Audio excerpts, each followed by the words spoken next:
నేను తీరుస్తాను. నాకు ఒక సందేశము. శంకర, నీ సందేశం ఏమిటి? నీకేమి కావాలి? కోరుకోస్తాను మహాతల్లి. ఈ శంకరుడు ఏమడుగుతున్నాడు? శ్రీ సోలము, శంకము, కత్తి, కమండలము, విభూతి, మూడక నేత్రము నాకిస్తాను అంటే కామం తీరుతాను, నిన్ను పొందుతాను అనగానే మహాతల్లి కామంలో మునిగిపోయి శంకరుడు ఏమడుగుతున్నాడు? దానుకోలేకుండా ఉంటున్న వస్తువులన్నీ కూడా శంకరుడికి దారమోస్తున్నదో ఉందా? శంకర, నీ కోరిక తీర్చాను. నా కోరిక నువ్వు తీర్చవయ్యా, నన్ను పొందవయ్యా అన్నగడియాడు అనగానే, అమ్మా నీ కోరిక తీర్చాలంటే, నిన్ను పొందాలంటే, నిన్ను చూస్తుంటే నాకు భయం పడుతుందమ్మా. శంకర, నన్ను చూస్తే నీకు భయం పడుతుందా? ఏమి కారణము? నీ తలకుర్లు చూస్తుంటే శీల మందిరం దాకా దిగిపోయినావే.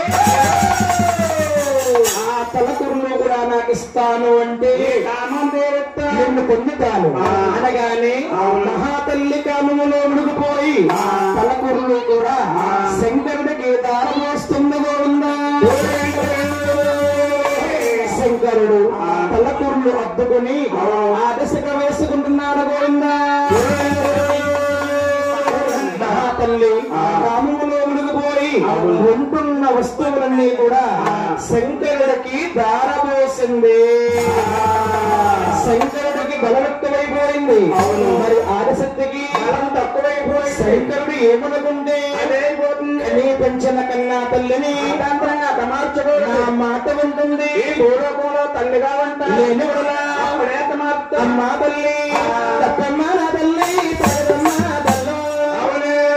రామ రామ నీవెంత మాట్లాడు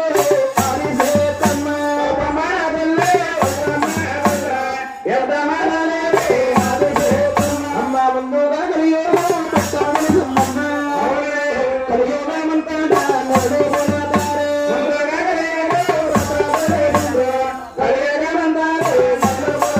కలియోగములో మానవులు కూడా ఇదే విధముగా తల్లినే కామం తీర్చమంటారు.